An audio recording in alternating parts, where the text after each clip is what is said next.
Welcome to Middle Ground, the space between who you were and who you're becoming. I'm Bryn Erickson, life coach, mom, Latter-day Saint, and just a fellow work in progress.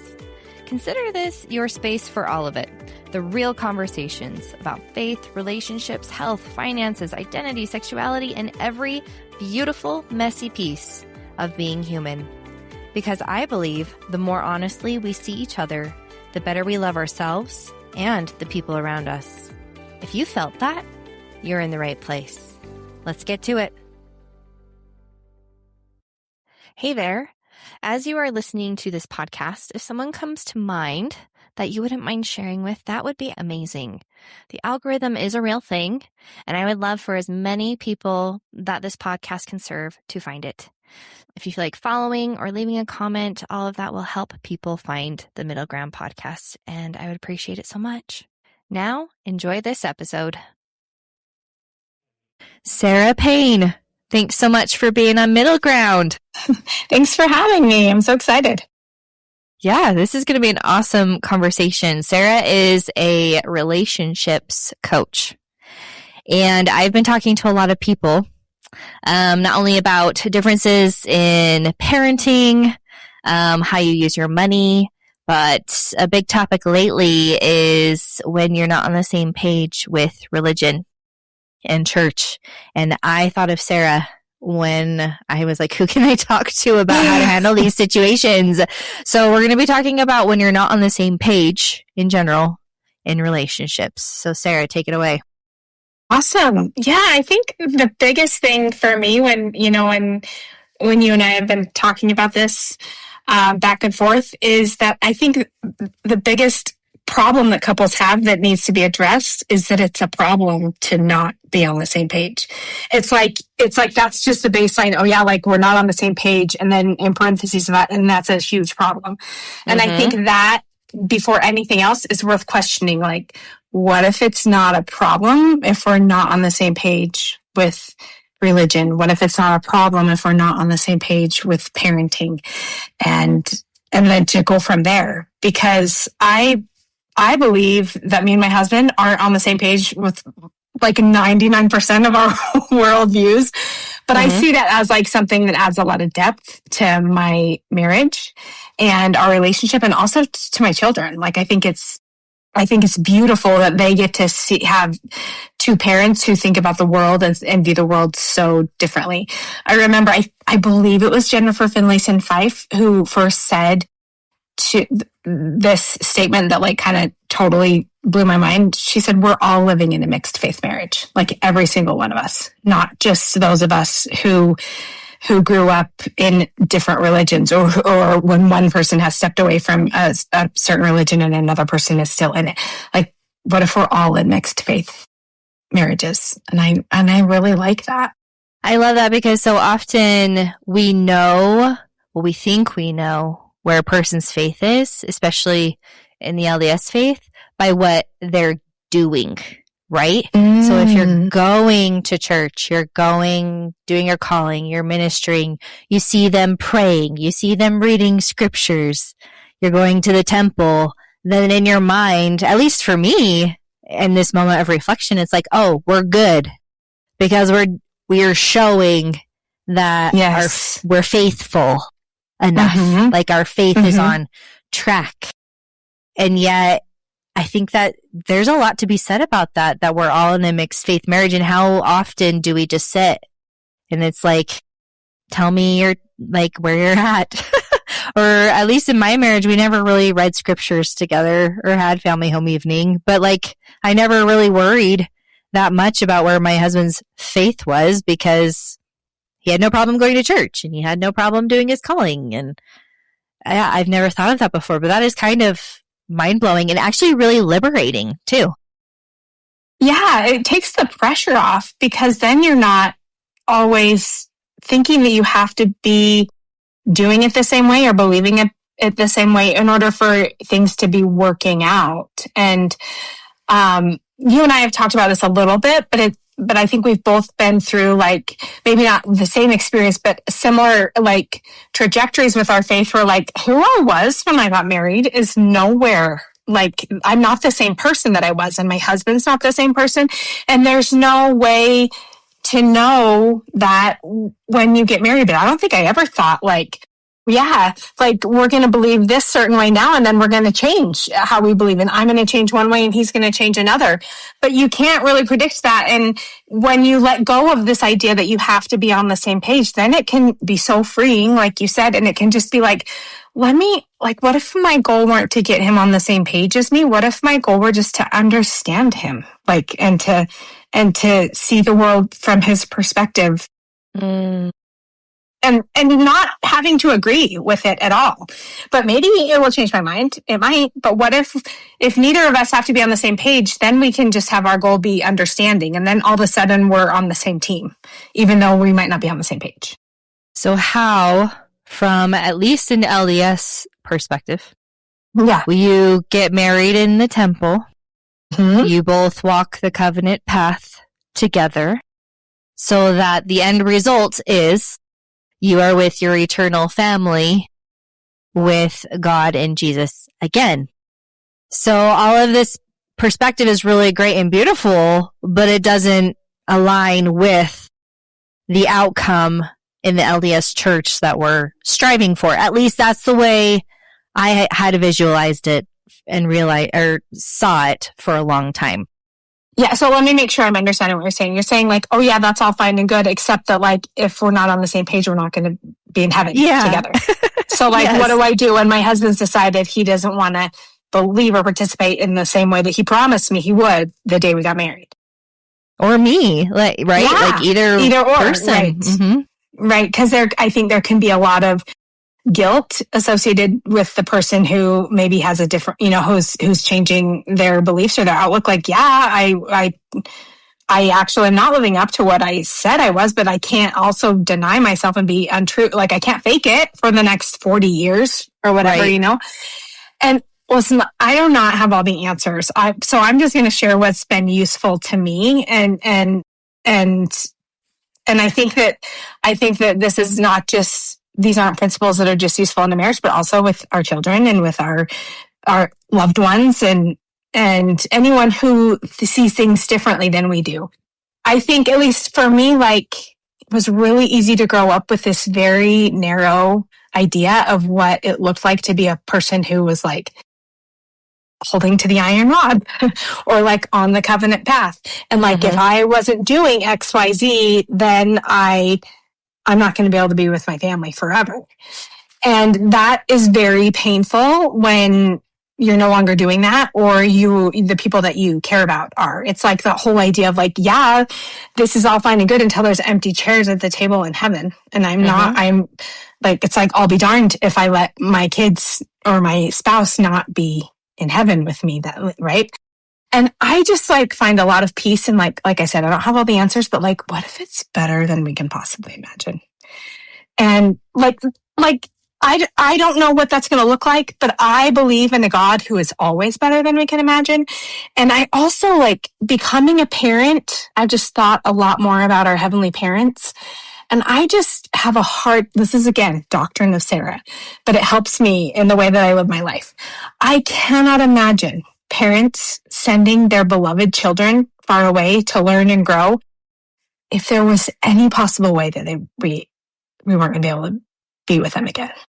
That brings me a lot of comfort. Yeah. I don't have, they have a perfect love. A love that we've been told is take the purest, I think as President Uckdorf said, take the purest, most beautiful love you can possibly imagine and multiply it by infinity. And that's the measure of God's love for you. That blows my mind. Yeah. I can't imagine that because I know the love that I have for my children and for my partner. Right. But I just choose to believe maybe it's not my job to figure all that out. Maybe I just trust in heavenly parents who every time I pray, they're not worried. They're it's okay that you're worried, Sarah. But just so you know, we're not biting our nails off, fretting, thinking that everything has gone wrong because we gave your husband or your child agency. So that helps me a lot. And then I can relax a little bit. Right, because how do we show up for our families when we're constantly stressed and worried and trying to save everyone and save our marriage? Like, to me, that was the whole purpose that Jesus came. Like, why are we trying to do his job when it has already been done? And I'm in line with you. Like, especially becoming a parent, and you think of your own children, and if we want them with us no matter what, and if God loves us and wants us 10 times, 1,000 times more than we can imagine, at least that's the God I choose to believe in as well. It's so interesting how fundamental that becomes, right? Like who do I believe God is? That affects like how I live in the world so much more than I ever understood. Yes. And, initially. And it's actually really beautiful because I just get to choose to believe in a certain God. And like, I choose like one that's more loving and compassionate and understanding than I can possibly even, like, it blows my mind, that I can't even understand. And I think that when I show up worried and afraid that like I'm not going to be with my family forever, I get really crazy. Like I get super controlling. I try to micromanage everything and I make myself miserable. And I'm pretty sure I make the people in my life miserable too.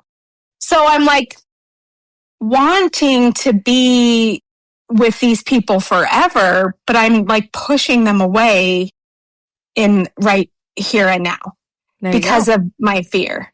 And so what if instead I shifted that fear to love and just focused on what it looks like to love someone and like let that be my mission. Let that be like my ministry, right? So then I don't have to convince them to go to church with me if that's not the path they're on. I can just like bring Jesus in my heart with me wherever I go, and I'm going to love like him, and I'm going to love them like he would. Mm-hmm. Yeah, that was kind of my prayer as my world was kind of like, felt like it was crumbling around me as family members were choosing different paths.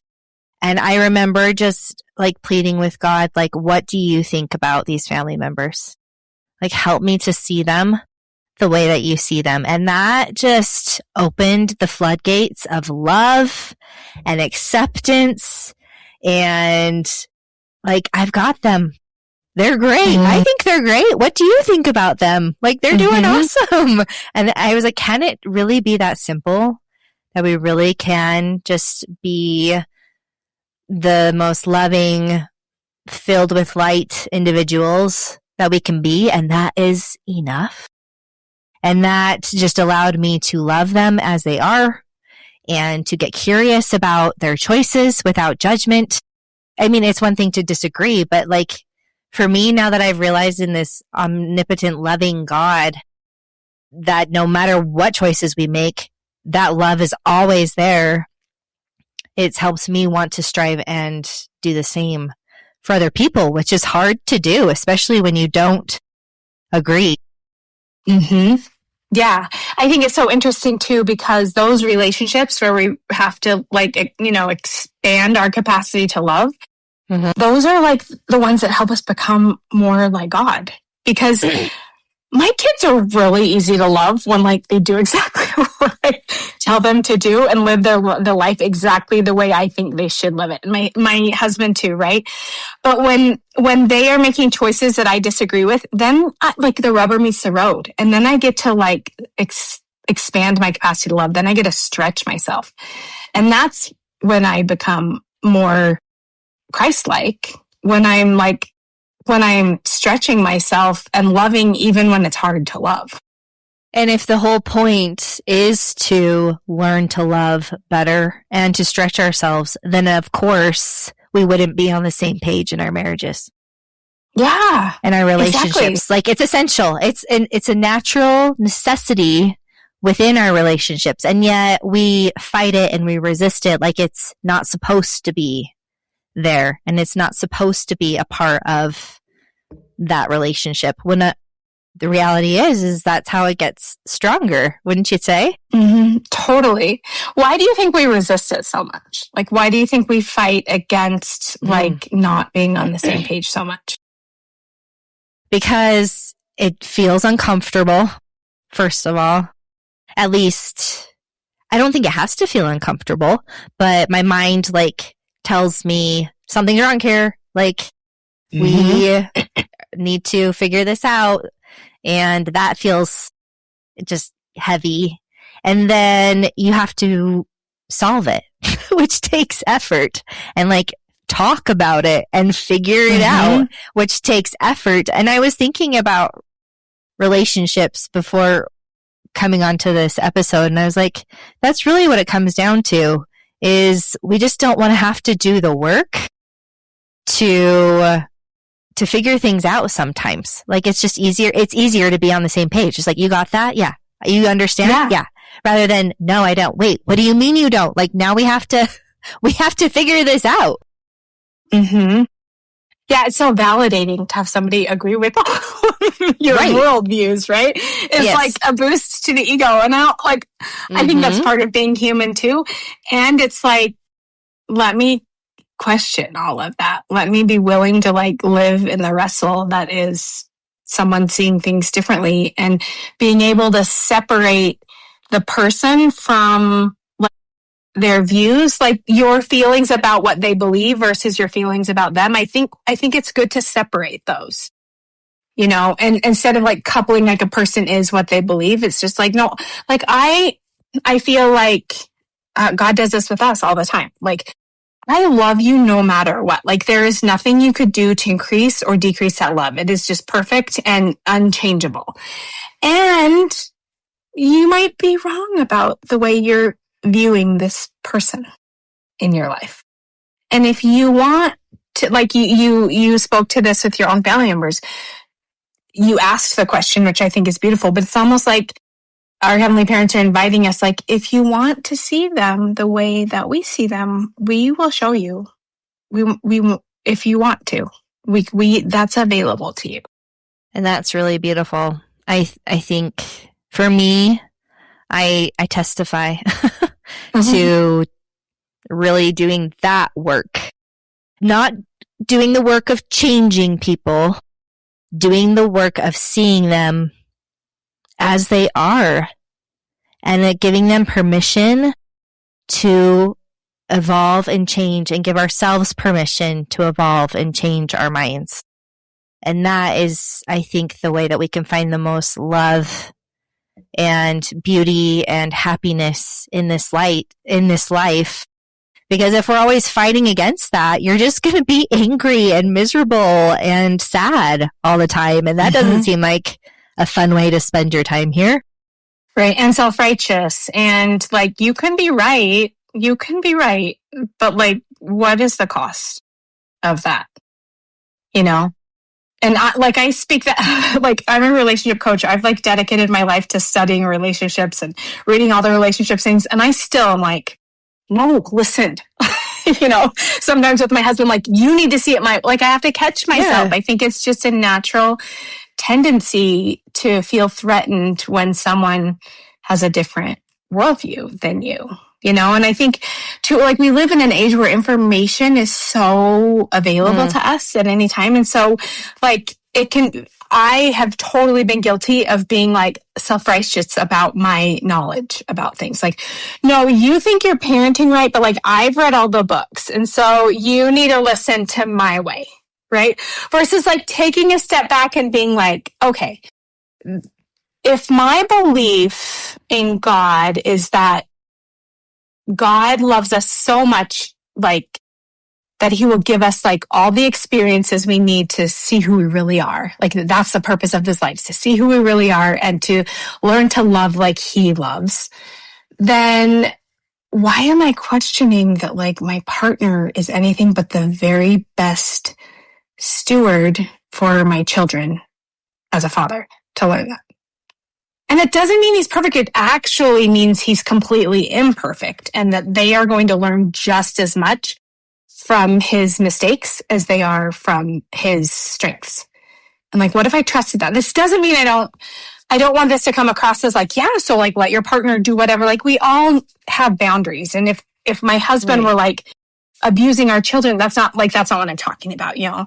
But I'm like, so if he does things a little bit more old school than me and a little bit more traditional, maybe like a little bit more the way his parents parented him, and I'm like all enlightened and I'm doing it the way that like the latest researcher said is the best way, like what if I just questioned that there's number one, anything wrong with that we cannot be on the same page that way, and number two, that like maybe he's doing it exactly the way that they need from him. It's just I think it's a fun game to question versus standing in our like own self-righteousness, which like I'm laughing because I've totally been there and be like, he's doing it. Good thing they have me as their mom, because he's like, I'm having to correct all this stuff that he's like too busy or is too unimportant for him to like study the way that I've studied, you know? Hey, really quick. If you're listening to this podcast, there's a good chance you're in the middle of something. Questions you haven't said out loud yet, a faith that feels different than you used to. And I've actually built a community. It's called Faith in Process. It's exactly for people like you and like me. It's actually the space I wish I had when I was in the middle of my big questions and when my faith was shifting. It's a membership community, specifically for Latter-day Saints who are expanding their faith and want to do it in good company. And if that sounds like you, come and join us. The waitlist is open at brynerickson.com/waitlist. I hope to see you there. Yes, it's so true. And again, it comes down to that, like if we didn't have the opposition or the bad parenting moments, then no one would be able to grow. Like we wouldn't be able to grow as parents. Our kids wouldn't be able to grow as individuals within our household. If everyone was just always kumbaya, happy, like we wouldn't know any different. Yeah. So yes, I've heard Jody Moore say we're 50% good parents and 50% bad parents. And I reflect at both all the time. And I'm saying, oh, that worked well. I'm going to do that again. Oh, that didn't work so well. How could I maybe approach this differently with my kids? Because if we're here to grow and learn and become, that's how it's going to happen, rather than micromanaging and having unrealistic expectations and fighting against who people are. And I love the more seeing that light of, what if this is exactly what this child needs in this moment? It's not how I would do it, but obviously there's going to be something that can be learned from this moment. Totally. For everyone, the people observing, the parent doing the reprimanding, the child receiving it, like we don't always just have to beat ourselves up all the time. I think if we just allowed more grace for each other and compassion and leaned more into that, right, than the fear, then we would just all feel so much more empowered in our roles within our relationships. And I feel like grace in particular, as we give it to others, is so much easier to give to ourselves and vice versa. So it's like, if I can give my husband grace for this mistake in quotes that he made, then maybe it's going to be easier for me to give myself grace, because I'm for sure going to screw things up, you know? And then just remembering too that like, I think it was Dr. Becky maybe that said it's not about not rupturing, it's the repair that really matters. It's like the mistakes that I make actually give me an opportunity to repair with my kids. That if I never made mistakes, if I always did everything by the book and right and the way that, you know, we're supposed to, quote unquote, do, then I can't show my kids what it looks like to repair and what it looks like to be like, hey, mom messed up here. Can I have a do-over? You know, it's like you're showing them repentance in action when you're doing that. When you're not only are you showing them like repair is possible, but like you can change your mind and and it's okay to make mistakes. And this is how we're going to fix it. Right. Which I think is really beautiful. Right. And it's real life. Like you can try as hard as you want to be perfect, whatever that is. I think we use perfection as like without making an error. And there's not even a way that that's humanly possible. Never. Mm-hmm. So I feel like that's just a battle you're always going to lose. So you might as well turn the battle to, okay, how often can I repair and say I'm sorry and acknowledge that I messed up and make it right? And that's what I think we were trying to be taught when we learn about repentance and atonement. It's just that acknowledging, becoming aware, and then trying to make it right or better. Yeah. And I feel like President Nelson in particular just like totally shifted repentance for us as a church wide. Just like it can actually be joyful. Like it can be like, oh my goodness, like I thought this one thing when I woke up today and now I'm changing. I think it's the Bible dictionary that says like the first line of what the definition of repentance is to change one's mind. I love that. It's like, that's, what if it can truly be that simple? Like I woke up with this belief about myself and the world and God, and I'm going to bed with a different belief. That's so fun. I love that. Especially where those terms have always been like super hard and heavy, like load, a burden, something to really have to carry and overcome. When it really doesn't have to be that all the time. Yeah. Yeah, I mean, I remember as a kid just being like, just don't screw up bad enough that you have to like get somebody else involved in this. Like, you don't ever want to have to talk to the bishop about it, you know, like just stuff like that. That's like, really though? Yeah. Like, is that all like, that's a scary way to live, you know? Versus like, there's always a way to change. Always. I think it was Elder Holland that said like, it's not possible for you to go move beyond the light of Christ's love, or I'm butchering that quote, but something like that. Like, what if we really believed that? Like, nobody's too far gone. Nobody. How would we parent different? How would we treat our partner different? How would we treat ourselves different? Yeah, definitely. Do you have any advice on like how to handle situations? Obviously, there's some thoughts we can play with, but like when something does need to be like done, like how we're spending our money. So I spend our money differently than my husband spends the money, and he's not okay with how I'm spending our money, but I think it's necessary how we spend our money, you know? Sure. So like, how do we handle those situations that are truly like tangible, like they're actionable kind of scenarios? Yeah. First off, I think it's good to just point out, like, okay, so tell me a couple who is completely on the same page with finances. I haven't met one yet. So, like, first off, totally normal, right? Totally normal. And if we're going to be like super stereotypical and gendered, or even just like with our own culture, like it's more common in our culture that the husband is the primary breadwinner and the wife is either a secondary breadwinner or staying at home with the kids. And that usually means that while he's the one, like with the name on his name on the paycheck, the woman is the one at home spending and allocating most of the funds. So like that's in and of itself kind of a recipe for like friction sometimes.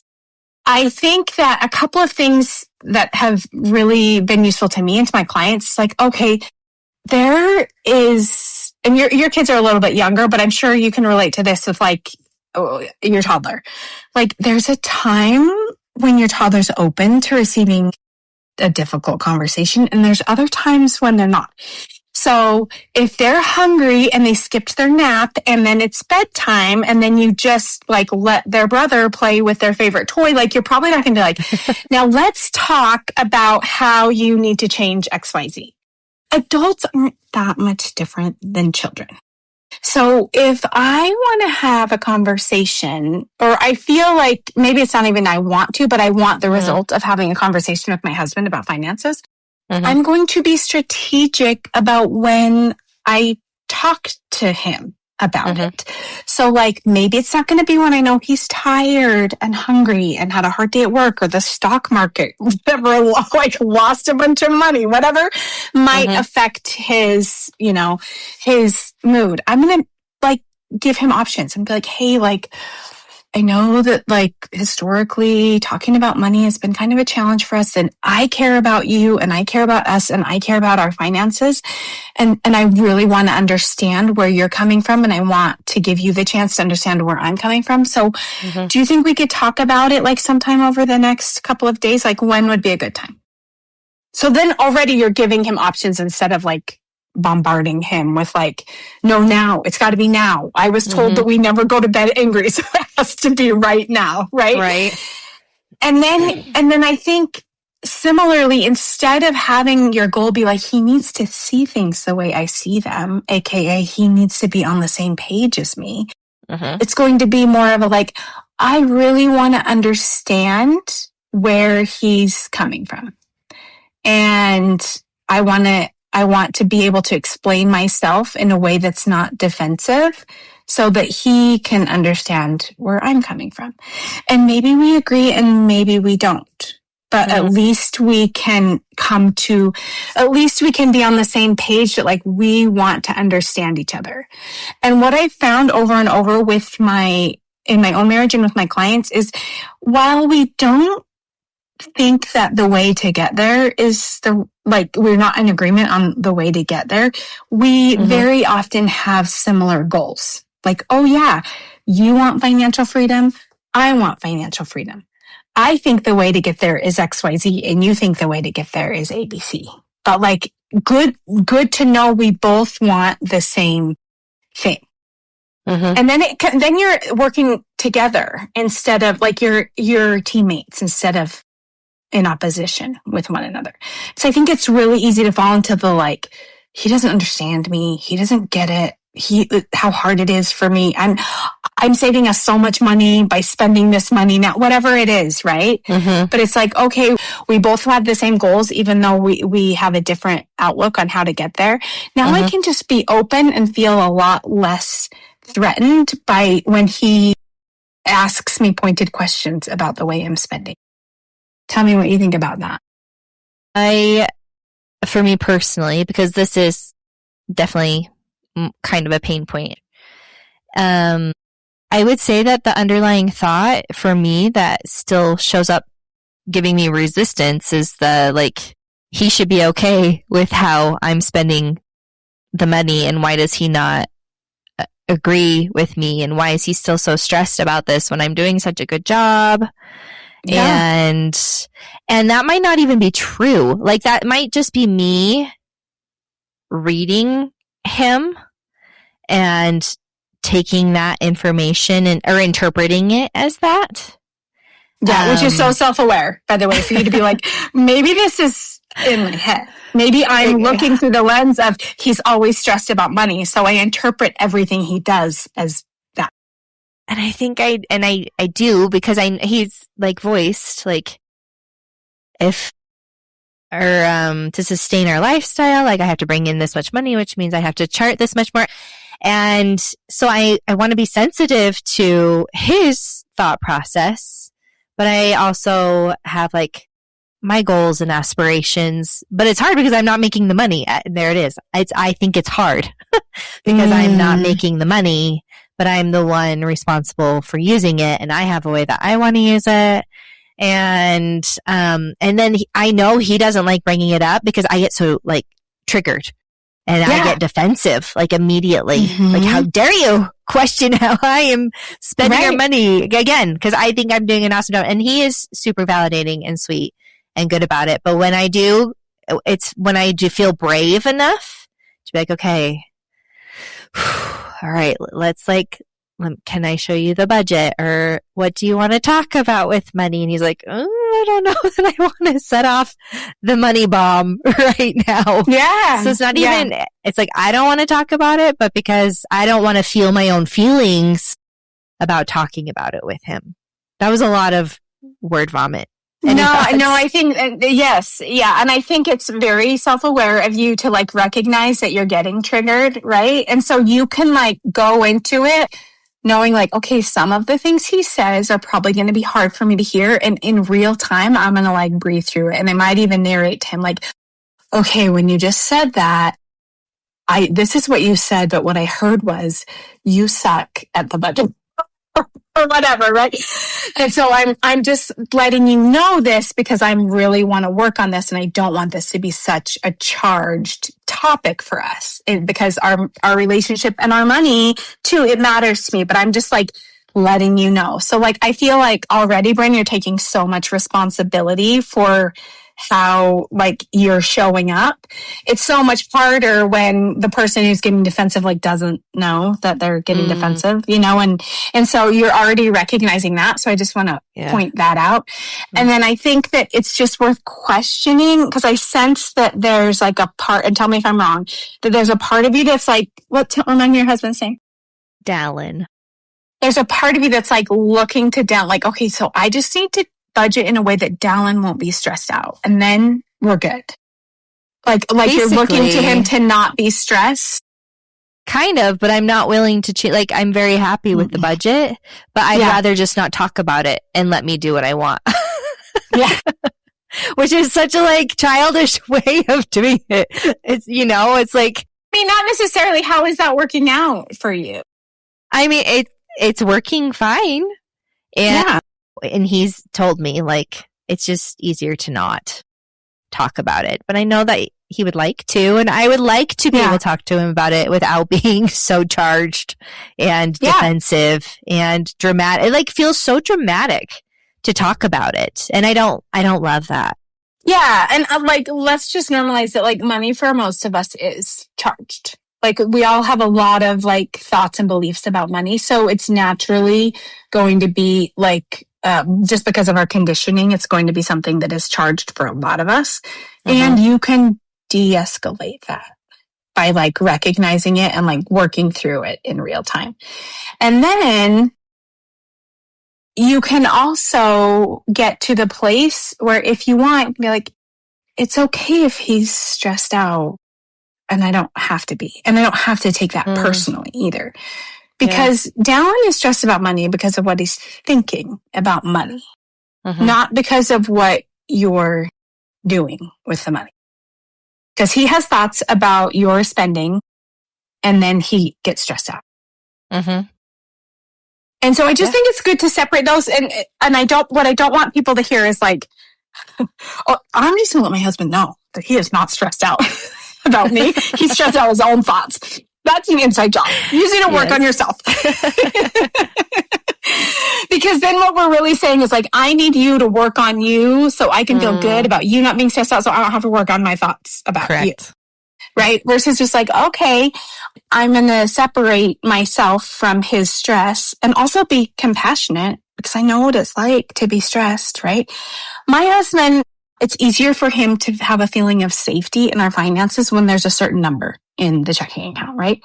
So like I could coach him and be like, you know, that number could be 1 million or it could be 0, and you could have the same thoughts if you would just work on your thinking. Or I can just be like, that's fine. So we'll keep the number there. Yeah. Because it's easier for him to not have thoughts of scarcity when we have a certain number in the checking account. I'm cool with that. Like, do I have that same number? No, but that's okay. And then I can also see like, I'm so glad that like he is so financially conscientious that way. Like it's really nice to be married to somebody who doesn't just like spend all the money as soon as he gets it. You know, like if we were both the gas, I consider myself the gas and he's the brake, then like we might actually be in financial trouble. But because he's like, okay, we might want to ease up here, and be like, oh, thank you. And I don't have to take it as a personal insult to like, he thinks I'm not good with money. No, he just wants a certain number in the bank account. That's cool. Yeah. And I love that was a conclusion that you guys drew together, like trying to find a middle ground, but also allowing him to think what he wants to think, and you get to think what you want to think, but you still like love and care about each other, and you want to compromise, right? If you can. I think that's helpful too, rather just being like, well, you do your thing and you do my thing, which some people choose. And I'm not saying that that's a problem, but in my marriage, I'd rather we try to come to some sort of compromise I think that's the best Yeah, word or I at least can think of. understanding, right? An understanding. That's a good word. Mm-hmm. Totally. Even if you don't see it the way he sees it, can understand why he thinks about it the way that he does. And then there's so much more compassion. Correct. I can totally see Dallin's perspective. And Yes. I think that's why it hurts so much more, because I don't want to add to that layer of stress. So for me, it's kind of been more of that, like, allowing him to, without judgment, but there's still judgment there that I'm working on, that I'm aware of. It's just more wanting to help him feel better about it. And it's like you said, I could coach, I could say the things, I could encourage him to do the inner work, but that isn't necessarily helpful unless they're wanting that from you, right? Yes. If they're coming and being like, can you tell me how you think about money? Because you seem not stressed, and I want to be like that. Then that's different than like, okay, I could like coach him against his will, or I could just like work on myself being okay with the fact that he's stressed. And we're not on the same page. And we're not on the same page. Yeah. And I don't have to take responsibility for his feelings in order to have compassion for them. Yeah. Like they're different. It's different. Like, I get it. I get stressed about things too. But when we take responsibility for someone else's feelings, then we get weird and like manipulative, and then we don't show up as ourselves, or we try to change them so we can feel better. Yeah. And that's kind of where I'm at. And it's been, sometimes I put more focus on it than others, but for the most part, we've kind of found a groove of me just doing it, and we don't really talk about it. And that seems to be working for now, but I'm open for it to change depending on the day. Again, like he's just like, I don't want to set you off in that way, so we're not going to talk about it. And I'm like, well, thank you, because I don't really want to talk about it either, quite frankly. I do, but I don't. Yeah, I think what you don't want is the feelings that come with you talking about it, and those are flexible. So just like you would have a conversation in your mind, like, okay, when's a good time to talk to my toddler about this or that, right? You can do that with yourself too. Like, okay, I want to have this conversation, but I'm going to do it when I'm not exhausted, when I'm not like feeling threatened about the way I spend our money. I'm going to do it when like things are calm. And so I'm going to start off so that I'm prepared for whatever feelings come. Yeah. Yeah, those darn feelings, like they truly keep us from having the vulnerable conversations that truly create connection, right? Yeah. And not just in money, but in faith and religion and relationships and politics and all of the things. Yeah, and what's so interesting is we think we're avoiding those feelings by not talking about it, but they're still there. They're just like a hum underneath the surface, you know? Versus like, why don't we just take this out and look at it? And we're going to do it strategically. We're going to take it out and look at it when we feel resourced, when we feel like we're safe, when, you know, it doesn't have to be like word vomiting everything every time we have any kind of emotion. Like, I think sometimes we get confused that if we're going to be vulnerable, we have no control over like when or how, and we do. And we can also like, we can open the tap and then we can close it too. It can sound like, okay, I'm feeling heated and flooded and I love you and I love us. Can we take a breather? Can we talk about this again tomorrow? Can I take a walk around the block? You know, like all of those are strategies that we can implement and use that can strengthen our relationship with one another and frankly with ourselves too. Yeah, I think that's really wise. There's never like a situation where it has to be like win-lose. It can always be win-win. It can be like, this is good for Dallin and this is good for me. This is good for Ryan and this is good for Sarah. Like, let's figure out what that is. Then that's like a fun problem to solve versus who's right, who's wrong, who's going to win this one, who's going to lose this one. It's like, it can always be win-win. I love that so much. And that is one of the 7 habits of highly effective kids that I learned as a teacher. And that was the one that like stuck with me the most. And I use it with my kids the most too. I'm like, come on, we can solve this. How can you get your way and your brother get his way? Yes. There's a way to do this. And I believe in that so much. It doesn't have to be one side or the other. And it doesn't always have to be who's going to win this argument or get their way. It's coming together. And how can we both make this work for both of us? And that's where that word compromise has been helpful. Like, what is most important to me, but what am I willing to maybe let loose on in order for you to have what's most important to you, and that we can both win. And yeah, I think that is one of the greatest pieces of advice that you could ever share. And that you're on the same team. Like, it's not, it's not me against you. Like, we really are on the same team here, aren't we? Yeah. Then you're solving problems instead of pointing fingers. When you just like fundamentally believe that. And when you remind yourself and you forget, oh, wait, sorry, I was fighting against you. And now I just remembered we're on the same team. So let's figure out the solution to this problem together. Mm-hmm. And then I believe that that's the only way God knows how to be, is win-win. Mm-hmm. Yeah, I do too. And when I believe that, then I'm not like, well, yeah, I mean, this bad thing happened to me. God made it happen, but it was so that so-and-so could get this blessing. Like, I cannot picture a God that's like, I'm going to punish you, but don't worry. It's because I love your brother so much. It's like, no, I understand that this might feel like a punishment or a trial, but just you wait. Like, just trust me. This is going to turn out even better than you imagine, and you're going to learn so much and be so much better off than you would have been if this had never happened. And your brother's going to be great too. And when I believe that, then when I'm in the thick of whatever it is, a relationship struggle, a health struggle, whatever, I'm like, yeah, I can't see it right now, but I just know God's win-win. So I wonder how he's going to fix this one. I wonder what I'm going to learn from this one. And then you step into that mindset of looking for evidence to prove that, right? Which empowers us and allows us to be nourished by light rather than despair and darkness and fear. Like, there's so much, I believe so much in like energetics. So we like get fueled by the thoughts that we have and what we're looking for. Yeah, I love that win-win. I think that is such an easy thing to remember and truly more empowering than depleting. Yeah. And then like you said, when you look for it, when you're like, okay, there's a win-win here. I have no idea what it is. It doesn't seem possible, but I believe that it is. So let's work together to figure it out.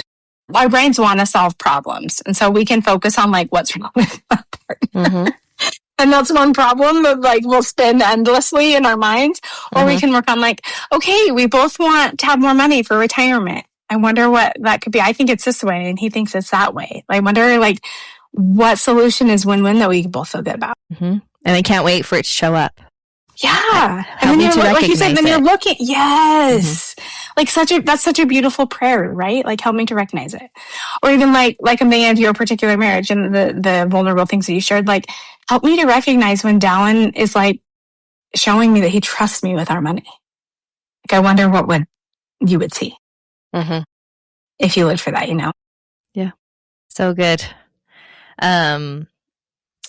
Well, before we close, man, we've talked about all the things I wanted to talk about, but are there any last bits of advice or things that people would benefit from knowing in addition to what we've already shared? I think that being on the same team is really important. I think seeing your partner as the highest version of themselves like makes all the difference when you like see them. And what I mean by that is like, it's basically a fancy way of saying like, see the very best in them as much as you can all the time. So when they're having a bad day or frustrated or whatever, you're just like, yeah, they're amazing.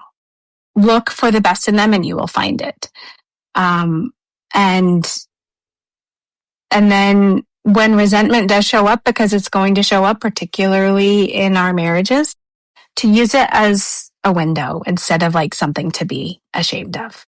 Resentment is kind of like one of those emotions that we're like embarrassed about, like envy or jealousy, you know, like, I don't want people to know I'm resentful. But instead, if we can be like, whoa, this resentment is showing me something that I want that I don't think I can have. Let me figure out what that is. And then I can focus on the results, which is how can I get what I want, and how can I and like be on the same team as my partner, versus that silent like superiority that we feel when we're just like quietly resentful and we think nobody can sense it in us, you know. But we're pretty good. We're pretty good at sensing it in our partners, you know.